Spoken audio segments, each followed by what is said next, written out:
Hi, it's glad to see everyone here. My name is Ying, RMIT ID S4128367. Today, we will talk about taxes, AI, and the economy. Now, let's get started.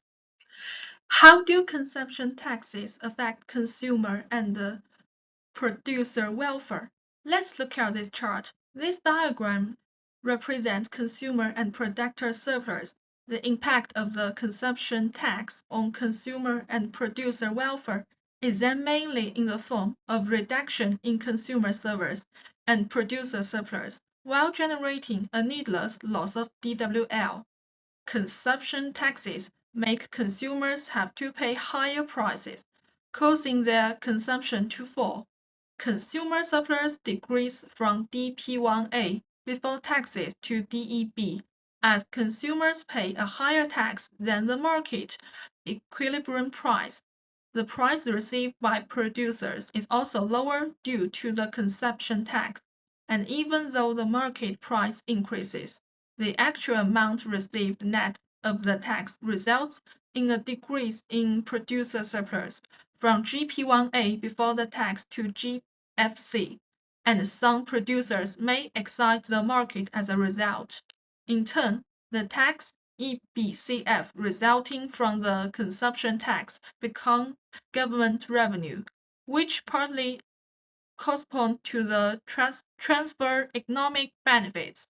The transaction tax reducing the total number of transactions in the market, resulting in needless lose ABC and reducing consumer and producer welfare. Now we come to next point, which is what does the import tariff look like? Tariffs are taxes levied by governments on imported goods.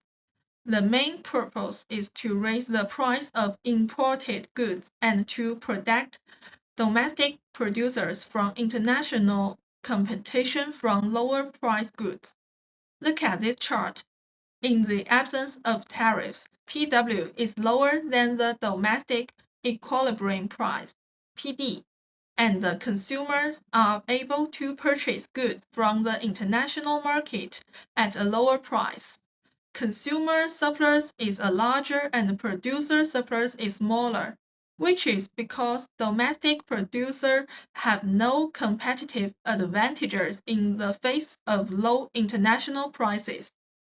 However, after the government imposed tariffs on imported goods, an increase in the price of imported goods from PW to PT leads to the following set of changes. Firstly, consumers have to pay higher price, leading to a decrease in consumer demands for imported goods and a decrease in consumer surplus. The yellow portion narrowed to as shown. Secondly, tariffs increase the competitiveness of domestic goods, allowing domestic producers to sell their products at higher price. Thirdly, increase and producer surplus increase the purple portion widened to as shown. Thirdly, the government receives a portion of its revenue by imposing tariffs. It is the blue section. In this picture, tariffs make the market less efficient. Fewer transactions take place in the market and some consumers and the producer lose out on potential gains, triggering unwarranted losses. But there is a difference between DWL due to tariffs to DWL due to excise duties. Tariff-induced DWL mainly affects imported goods. It raises the price of imported goods, consumer demand for imported goods decreases, and domestic producer defeat. DWL due to excise duty affects the demand for all commodities, including those produced and imported domestically. It leads to higher price and lower demand, affecting the volume of transactions in the market and resulting in a reduction in total social welfare, unnecessary losses due to excise taxes, and usually the price to be paid for increasing government revenues. In the next section, we will discuss how generative AI could affect inequality in the labor market. We use labor market diagrams to illustrate each scenario. The first scenario is generative AI reduce inequality. The labor market diagrams. Generative AI lowers the skill threshold while raising the skill level of workers, giving more people the opportunity to enter new industries.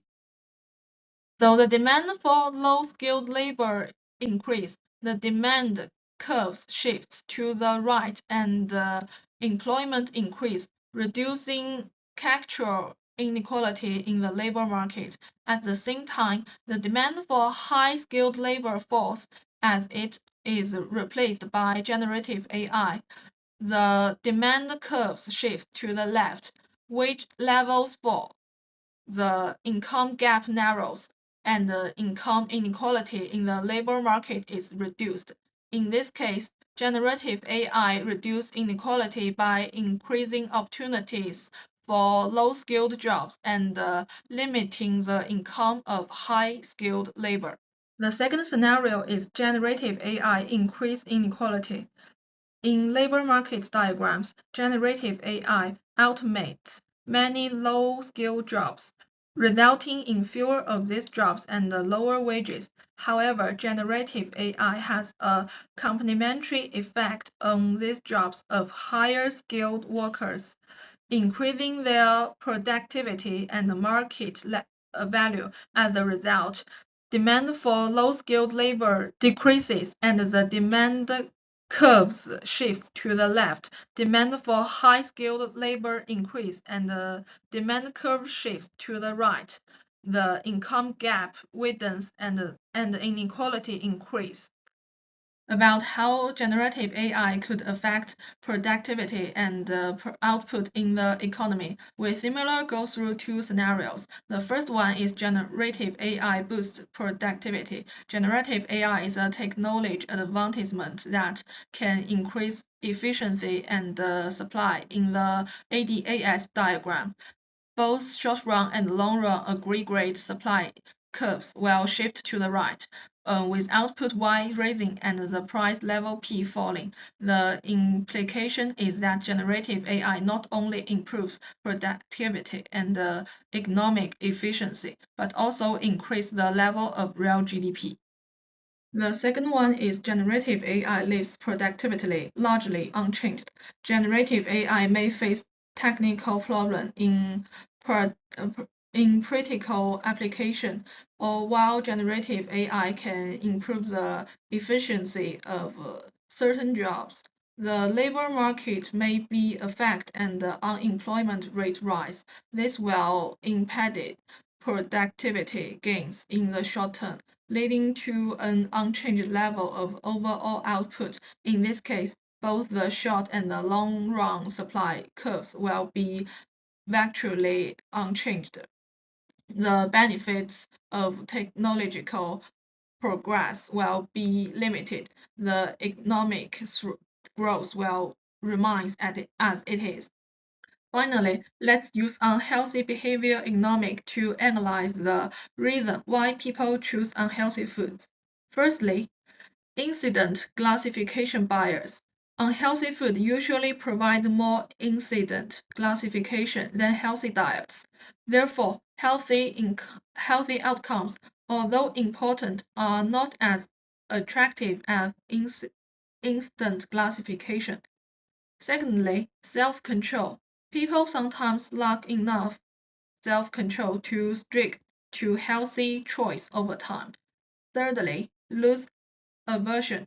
Healthy food choice may come at expense of taste enjoyment, and people prefer to avoid this loss. That's all for my presentation. Thank you for your listening.